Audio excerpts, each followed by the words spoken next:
Assalamualaikum warahmatullahi wabarakatuh. Haturan mitra tepang dangu deui sareng Mang Barna. Alhamdulillah Mang dina kaayaan sehat atau mugi wae mitra dangu ge sami pada sehatna. Mitra urang neraskeun hanca garapan dongeng Mang Barna nu katunda carios kalayan judul Samagaha di Cempala karangan Ki Leksa. Urang teraskeun deui hanca nu katuna. Upami teu lepat hanca nu katuna teh parantos dugi ka dengekeun sarja loba rahayat anu lapor ngabejakeun gerak-gerik si Braja Geni nu memang jahat telenges licik jeung goreng hate. Ceki Mursila bari pepeta atuh Ki Sarja mani ungut-ungutan manehna ge geus nyaho kana kalakuan Braja Geni nu memang lain pibarayaeun. Upami teu lepat dugi kadinya nya mitra kumaha terasna mangga urang sami-sami lajengkeun deui wae. Sok kaparayun sadayana.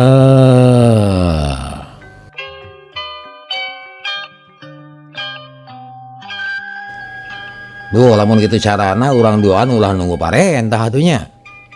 Sabab urang nu dipercaya ku Raja Jakabumi. Nya urang doan atuh nu kudu bebela ka anjeunna. Tah kieu isukan sabadana lungtik si Braja Geni.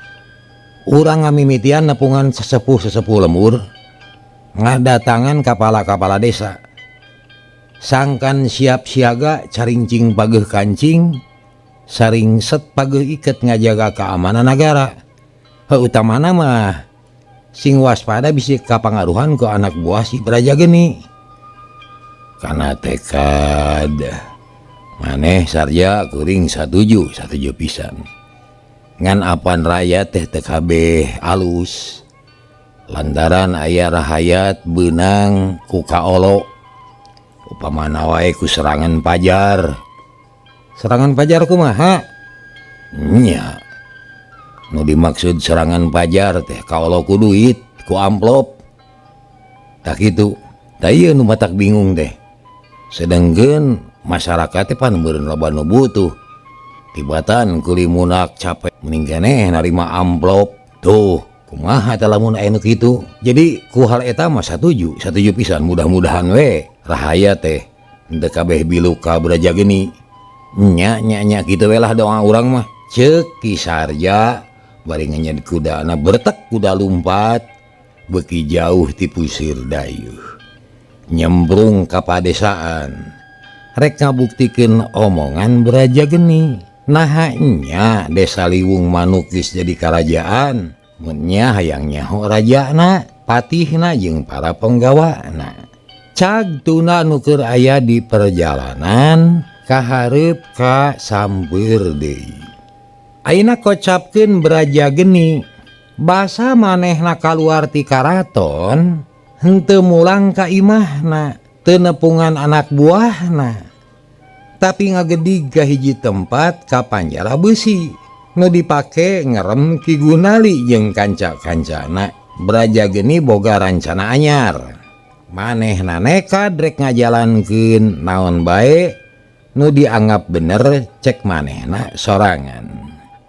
Di jalan loba nu nanya tapi ku Braja Geni teu dipalire sabab manehna geus bisa milih mana nu satia ka Jakabumi jeung mana nu henteu. Nu matak poe eta mah bener-bener beda sikepna teh geus teu bisa nyumputkeun semu henteu bisa nyaniwara naon nu ngagolak jeroeun dada katemong ku tingkah lakuna.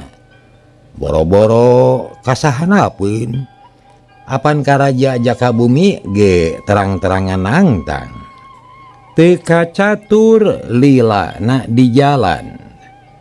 Gok kawawangunan panjara besi di lawang aya nu ngajega duaan. Sipir bui minangka namah nangtung bari nyekel tumak jeung tameng. dina cangkeng aya keris. Barang jol Braja Geni, dua nana rengku hormat Braja Geni ukur ngarere terus ka jero nyamperkeun ka panjara besi. Atuh para pagawe rada heraneun, tapi taya nu wani ngomong da geus nyalahkeun. Eta teh Braja Geni patih kahiji di Cempala danget kiwari. Ari Braja Geni geus tepi kanu dituju mah terus ngajanteng mikir heula rada lila. Ret ka jero sarigsig besi. Di jero aya nu ngajarentul nangkep tuur. Sarat panon bangun mika ceceb ka sakur nu datang. Buukna jalabri gondrong kulit kotor kumis cokrom teu dipiara. Sakedapan mah Braja Geni teh melong ka eta jalma, malah ngagerentes dina hatena. Bejana cenah Ki Gunali teh lain jalma sambarangan. Dibandingkeun jeung anak buah aing mah ieu jelema teh gagah jeung kuat. Dina tarung mah beunang dianalkeun. Kumaha carana ieu? Hecek hate Braja Geni bari ngusap tarang. Keur ngajanteng kitu jol aya dua pangawal datang masing-masing mawa tumbak jeung tameng. Reg eureun hareupeun Braja Geni. Rengkuh ngahormat. Punten juragan Patih, palaturan parantos jelas malih mah saliraku anjeun anu ngabewarakeunana. Yen teu kenging sambarangan jalma lumebet ka ieu tempat. Manakomo teu aya idin. Ku kituna disuhunkeun ridho galihna supados gamparan kersa angkat ieu tempat. Teu kenging aya di dieu. Kitu cek pangawal manehna satia kana tugas. Tapi tetep make tata kasopanan. Braja Geni mundelik kadenge kitu teh huntu kekerot panona molotot.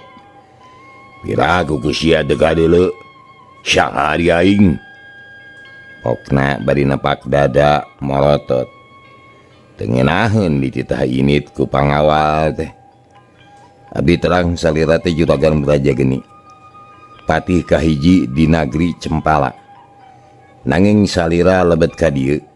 Teu karana aya idin. Aing nyaho, aing asup ka dieu teu karana aya idin.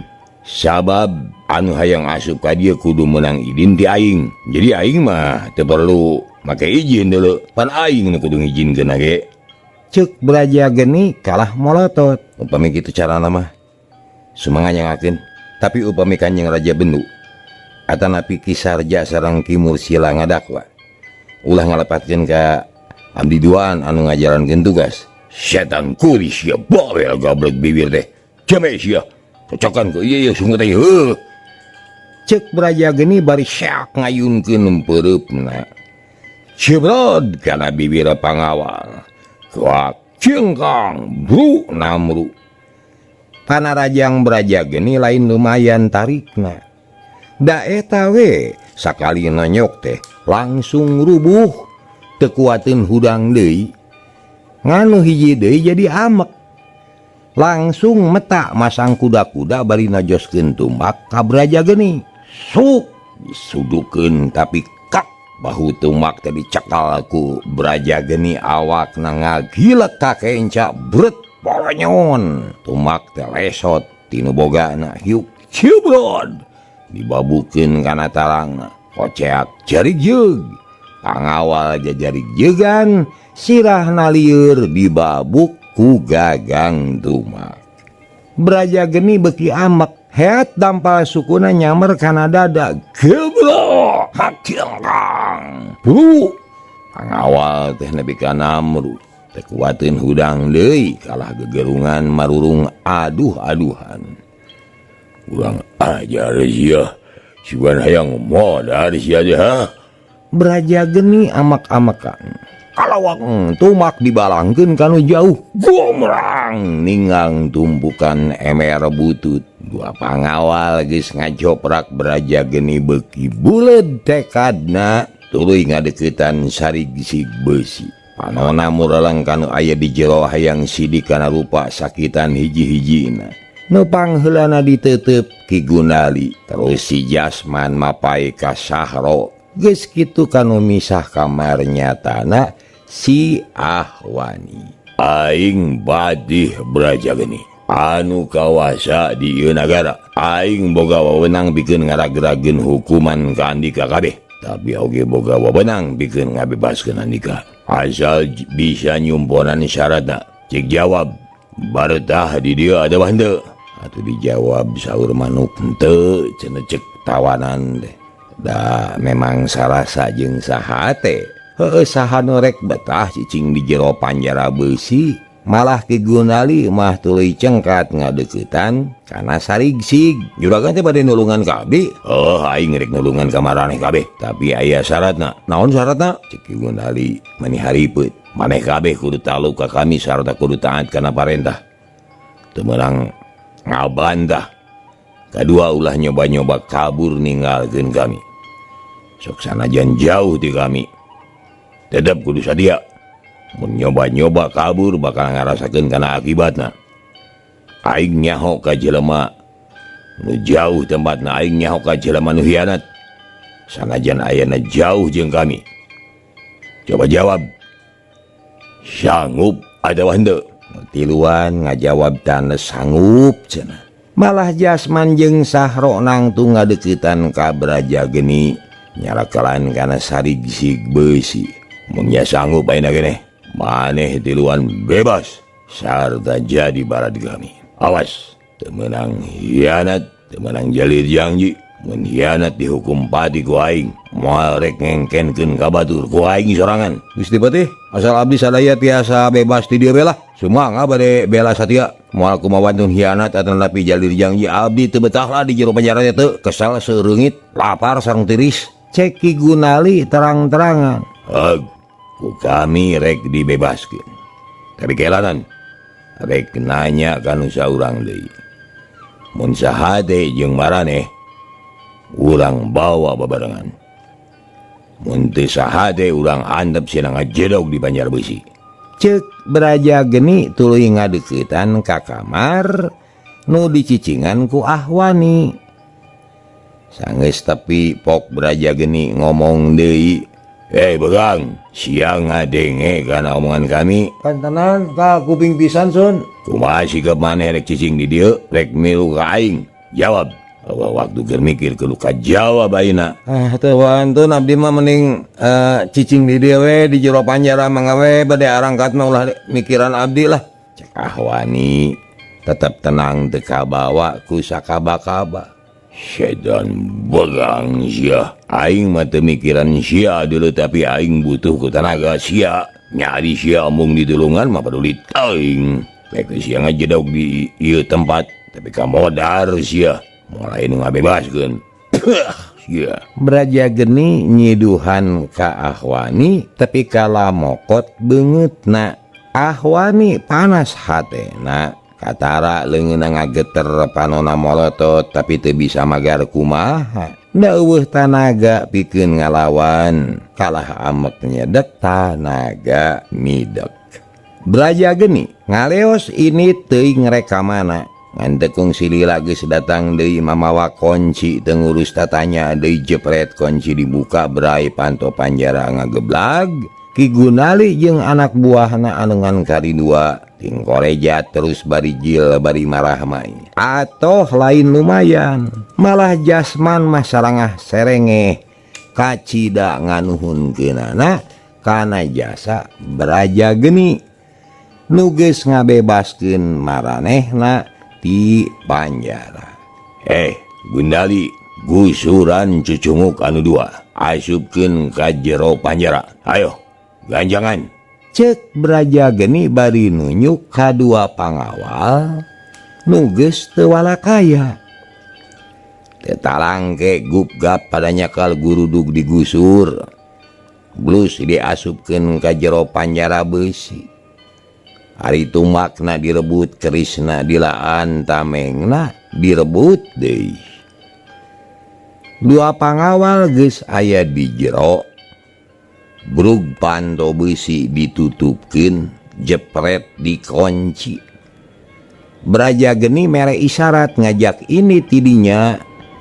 Ki Gunali jeung anak buahna nuturkeun barang tepi kanu suni tuh narai kana benteng. Di tukangeun benteng aya jalan serapak terus lempang idul tangke palebah tangkal caringin eureun engke tepung jeung kaula di dinya. Ayo gancangan atuh cek nu tiluan teh mangga cenah terus lalumpatan muru temok kalacat mancat kana benteng. Nu pangheulana Ki Gunali terus nu duaan dibetot silih cekaleungeun cileng luncat kaluarin benteng.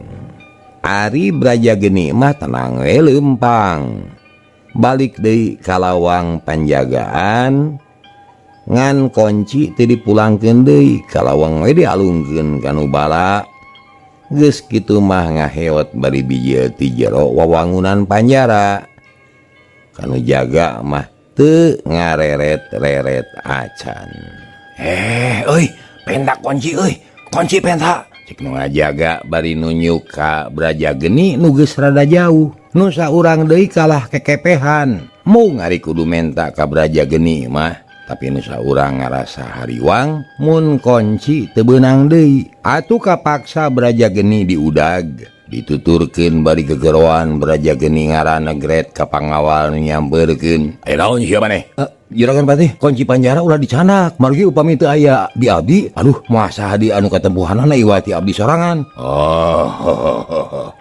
Rek nyokot kunci. Ya, pokna bari nyodorkeun leungeun kosong. Pangawal colohok bengong. Keur kitu teu kanyahoan seak jol. Aduh, ampun. Pipi pangawal teh dicabok. Namru pipina geuneuk semu hideung, opat ramu ngagaralang dina pipina. Braja geni lempang deui teu rarat-reret ka kenca ka katuhu, estuning teu neungludeung daya kasieun. Ngingkig balik bari kukulutus ka pangawal anu rarewel. Sia samarugna aing rek sieun gitu. Sakira baheula menipodaran kabeh ku aing mah. Paduli teuing urusan mah kumangge we lah. Kitu pokna Braja geni bari ngagedig lempang gancang. Baranggo kadeukeut tangkal caringin. Didinya geus nyampak Ki Gunali jeung Jasman katut sahro narunguan kalayan tenang. Atuh barang jol Braja geni teh atoheun pisan. Tiluanana ngahormat ka Braja geni. Ari Braja geni bunga sabab sidik nu tiluan teh henteu hianat. Tetela nyumponan kana parentah teu kalabur ka mana bae. Tuturkeun ka ulah. Omat, mun aya nu nanya ulah ditemalan. Kumaha kami we, ngungku ge terus. Cek Braja geni ngajak balik ka imahna. Mangga juragan, mangga. Tema lagi Gunali terus lempang nuturkeun Braja geni. Tekung silila jog anyog kanu dituju. Ki Gunali jeung anak buahna dibawa ka jero imah. Terus dipapatahan diajak samiuk ngahiji jeung manehna pikeun ngalawan ka Jaka Bumi. Nyapuguh atoh we Ki Gunali mah da kitu kahayangna. Duh, naon Gusti Patih? Abdi bingah nampi kasayan manah salira patih teh. Abdi janji bade bela satia moal kemawantun baha kagamparan. Naon bae nu diparentahkeun ka jisim abdi bade dilaksanakeun. Ceuk Ki Gunali nemongkeun kasatiaanana. Suwur atuh, ari kitu mah euy. Maneh moal dilalaworakeun ku kami. Tapi rek dijieun hulu balang. Jadi kapala prajurit. Jaga lamun si Jaka Bumi geus modar. Kaula tangtu jadi raja na. Tapi patiheun moal saha deui pasti maneh Gunali. Maneh Jasman? Abdi. Saro? Abdi. Ku kami rek diangkat jadi mandri. Kitu jangjina Braja geni. Nyapuguh nu tiluan teh beuki bungaheun sabab jalan pikeun ngahontal cita-cita geus aya. Hatur nuhun, abdi ngaraos bingah. Sumangga seja tumut kana pangarsa gambaran. Kumaha salajengna Gusti? Ki Gunali bangun teu sabar, hayang gerak digawe. Sabar. Sabar anan. Maraneh di luan kudu bebersih heula euy. Buk cukur dah. Jangot kerok godeg babad. Ulah sina rabok itu ngewa sia. Baju kudu disalin. Sarta kudu latihan heula ka prajuritan. Jabati gitu. Pan maraneh deh karek biji tina panjara. Tangtu kudu reureuh heula supaya jag-jag jeung sehat. Takulantaran gitu ayeuna mah reureuh wae heula. Engke dina waktuna tangtu ku kaula dibejaan. Naon anu kudu dipigawe? Ceuk Braja geni tetela wijaksana jeung ngarti kana kaayaan Ki Gunali. Nuhun Gusti, nuhun pisan. Laras abdi teh lungse leuleus asa carangkeul deui. Mangga abdi nambi kana sagala rupi wejangan ti gamparan. Cek Ki Gunali bari acong-acongan nyemah jig kumpul jeung para prajurit sajana. Duh, aya asrama pek asup ulah asa-asa bejakeun we pagawe anyar gitu. Braja geni nunjuk ka wangunan nu dipake asrama prajurit. Atuh geus kitu make Gunali lalempang muru ka asrama. Bari lempang teh tiluan ngobrol ngabudalkeun ka bungahna. Sarerea ngarasa lugina hate jeung ngarasa untung dibebaskeun tina panjara. Bari tuluy dibere pagawean. Pan ieu teh hiji kauntungan nu pohara gedena. Tah kitu euy, lumatak cek dewek kudu sabar ari jadi jelema euy, ulah ara ulah gegeleneng kana nasib. Manyeuh karas aku maraneh oge geus tapi kana waktuna mah keur aya di jero panjara ge. Mun aya nu nyusulan. Lain untung ada nu kieu keur mobok mangi gorowong, bener. Ki Gunali rutret ka Jasman jeung ka Sahro. Nyeta untung gede Kang, teu kudu ngalamar heula nya. Komo jeung nyocok mah teu kudu di testing heula. Lah naon urutan pagawe negeri. Testing. Ujug-ujug ditarima weh jadi pagawe nagara teu pupuguh. Untung pisan urang teh bisa ngalaman jadi menak euy. Inge bunga mani asa teu tulus digantung euy. Bekat ku atoh. Mun geus jadi prajurit mana komol mun geus jadi mantri rek dituluskeun kawin teh euy lah. Moal dingkengke lah. Geus teu kuat ieu berat ka hareup. Ceuk Sahro horeng geus hayangeun kawin. Hayang boga pamajikan kawas batur. Lah tenang lo gitu mangke geus boga pangkat mah euy daratang sorangan euy. Awewe teu moal teu ngaleut maren tadi kawin. Moal teu careurik hayang di aku kabogoh. Geus jadi pagawe nagara teh atuh. Nu penting mah gaya we heula lah jadi pagawe nagara. Keun urusan genah jeung hendeuna mah nu penting gaya ieu mah euy. Ki Gunali seuri sorangan. Padahal eueuh pika sirieun jeung pika lucueun. Kumaha si Demplon Kang? Nu di basisir Ciringa. Tukang warung teh. Nah. Nyaman euy, kumaha euy. Beuh, duit dewek tinggalin di dinya euy. Mending mun satia keneh ka dewek. Moal rugi najan duit bek oge narajan mun dikawin batur. Kabogoh leungit duit lelis kurang ajar kumaha euy. Ki Gunali ingat kana duitna nu tinggalin di warung si Demplon. Nya Kang Onaman teu logi teuing sabab geus ngasaan hees jeung si Demplon nya ge can dikawin. Ditesting heula apaan melenting. Narajan uing. Duit ladis beungeut bangep pamajikan teu boga. Cek Jasman deui. Lah tenang. Engke ge lamun dewek geus jadi patih, geus jadi patugas nagara, moal kakurangan ku naon-naon euy. Ayo ayeuna mah urang ka asrama. Tah ieu meureun ieu asrama teh euy. Ki Gunali nunjuk ka wawangunan anu di luarna loba poe pakaian tukangeunana aya istal. Oh iya tuh loba batur geuning, cek Jasman nunjuk ka jero. Blus ka jeronya puguh nu di jero rareuaseun. Sabab kadatangan tilu jalma jarangkung gede beungeutna rabok pakaian berkil sorot panon nepi ka sieuneun. Atuh jung Mang Dori teh nangtung. Pok nanya kanu kakara datang. Sanika nah asup teh make tata kasopanan santun. Na teh nyaho ieu teh asrama tentara. Cika tuh sing boga kasopanan euy santun. Ceuk Mang Dori minangkana mah kokolot di eta asrama. Hampura yeuh. Kaula rumasa cologog teu boga kasopanan santun teh. Tapi lain hartina teu sopan santun sabab geus kitu watak jeung kabiasaan kaula lah. Geus tuman kitu ti baheula ge lah. Sarta ngomong teu tuman basa lemes. Sok getek ti koro ai nyarita lemes teh. Pura Mang, pura euy. Hampura kitu lain pura. Ceuk Jasman bari nyiku kituna teh. Jamak lah. Kurang saeutik mah. Bae pura ge lah.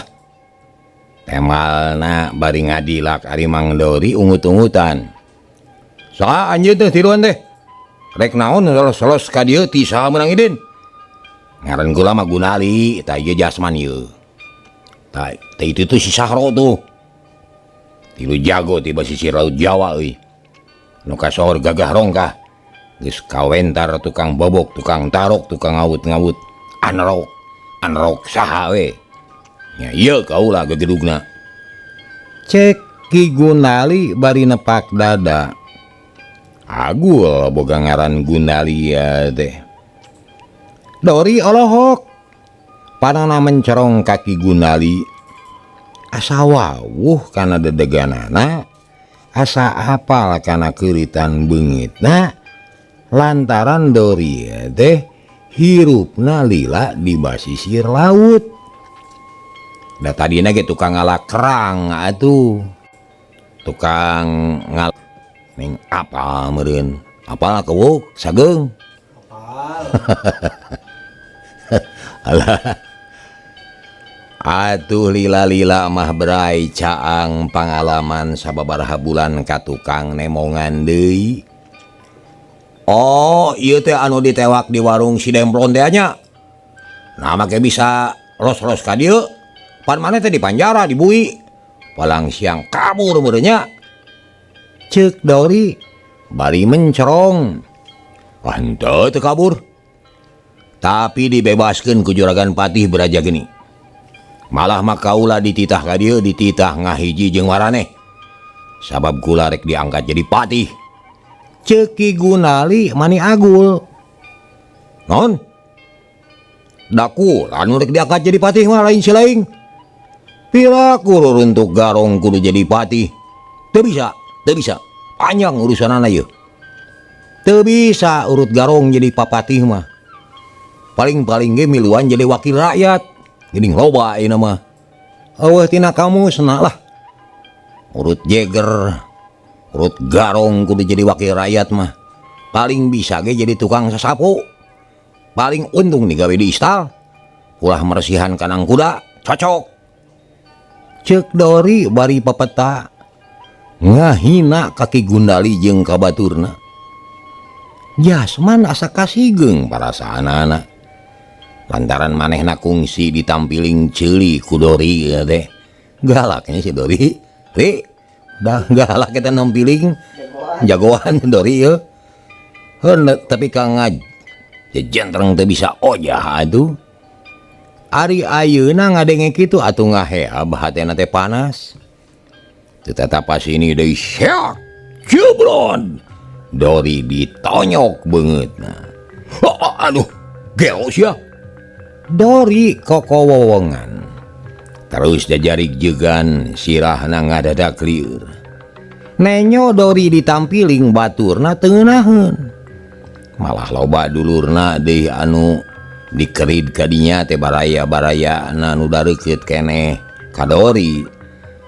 Maklum aya lowongan pagawean mah memeh kanulian teh apan kadulur heula. Kaen lamun di dunya mah nya. Nepotisme. Dina dongeng ge aya nepotismean mitra. Alah. Nu matak nyodori disiksa teh kabeh usik atuh. Cugjeng kana pakarang.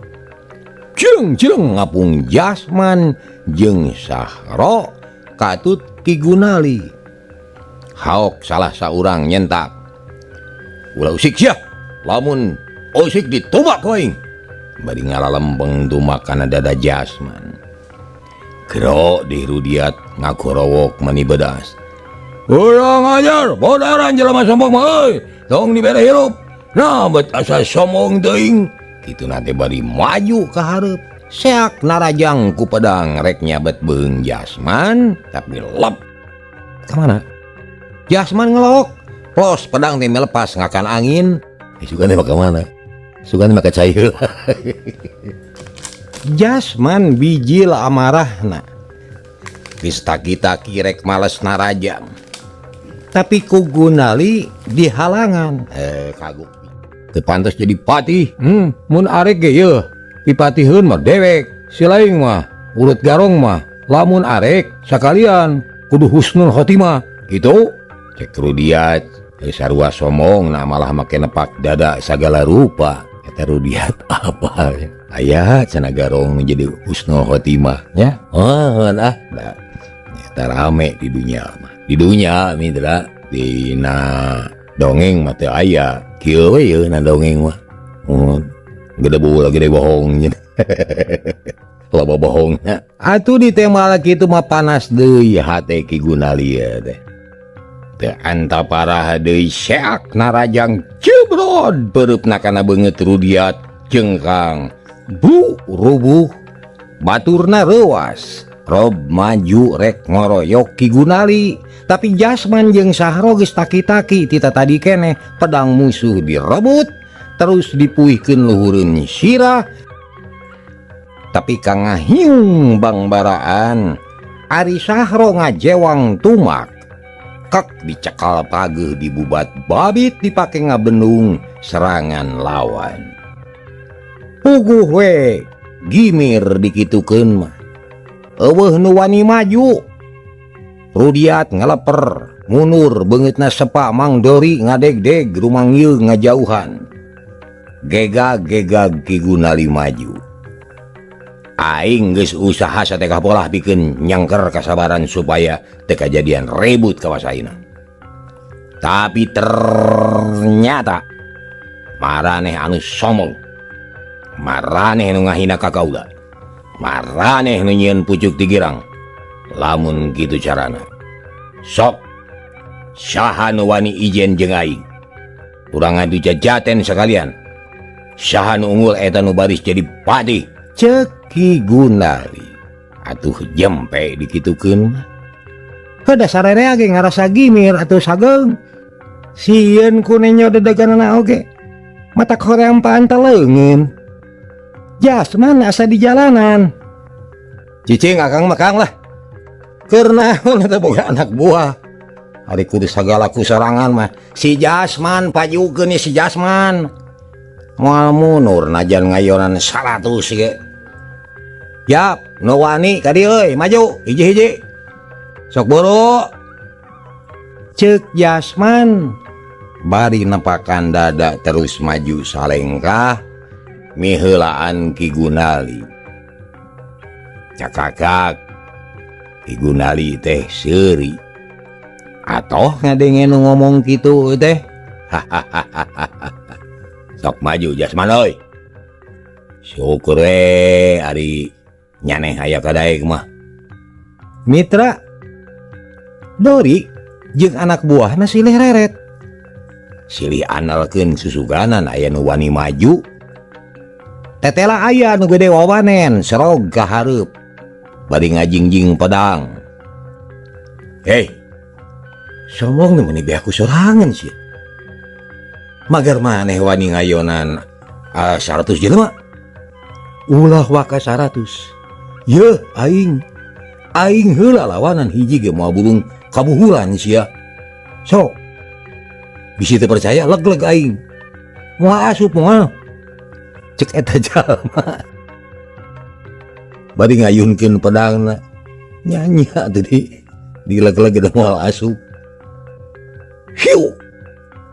Eta pedang teh diayunkeun meuning morepat dilempengkeun kana beuteung Jasman nu rek ditubleskeun anggohna mah. Jasman teu kaburu ngejat.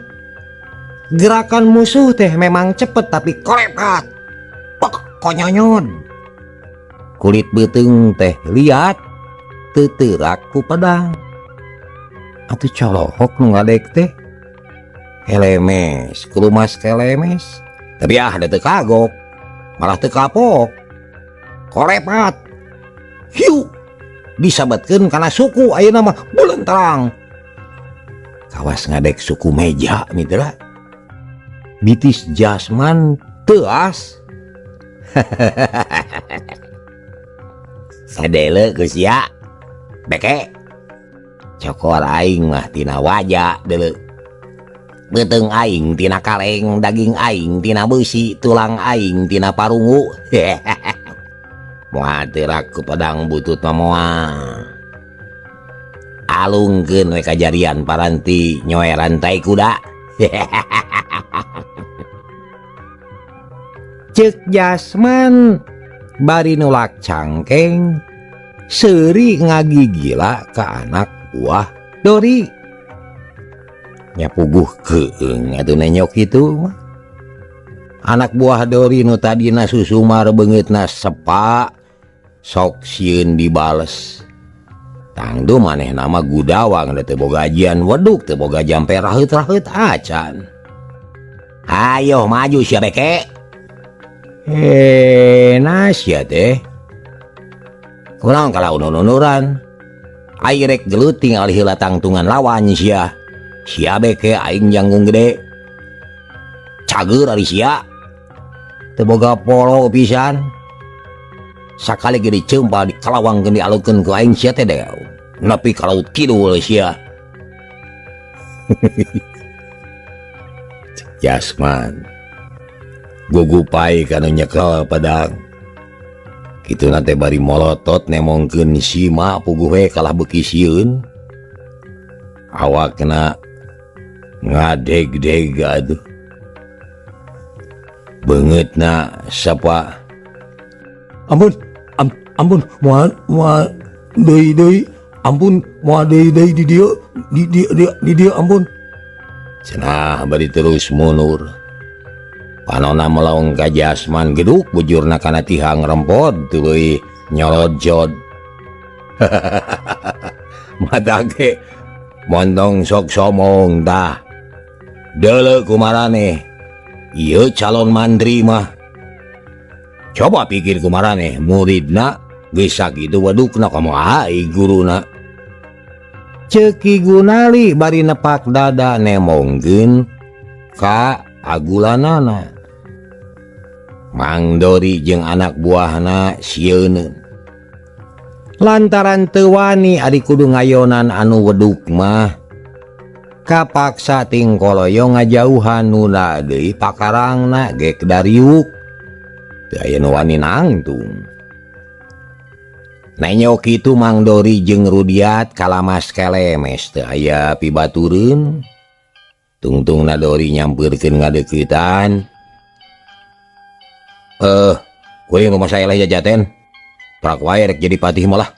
Keune kuring menjadi mantri oge asal di aku jadi pagawe nagri malah kuring malah. Resep lah yang jadi pagawe nagri lah.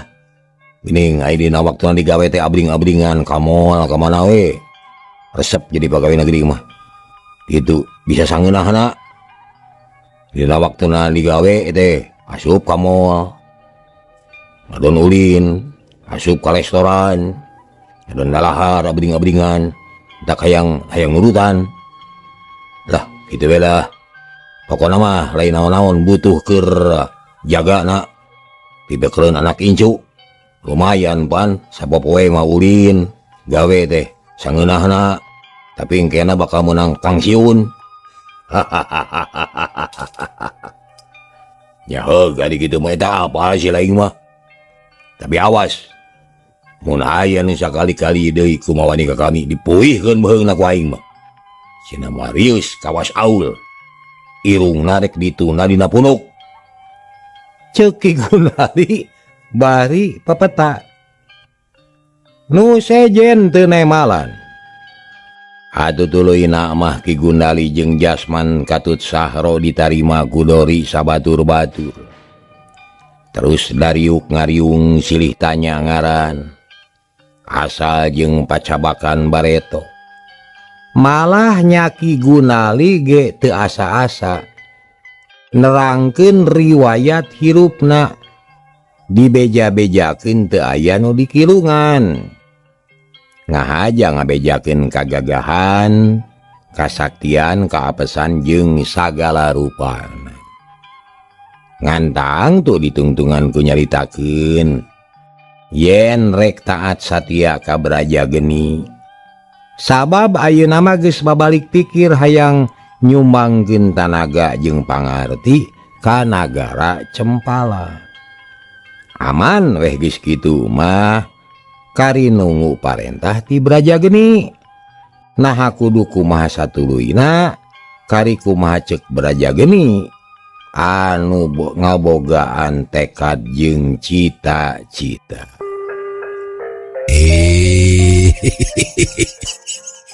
Cager harta mitra hanya kal kabujeng nengnong. Hatur nuhun kana perhatosanana, insyaallah enjing tepang dangu deui. Billahi taufik wal hidayah. Assalamualaikum warahmatullahi wabarakatuh. Ciao.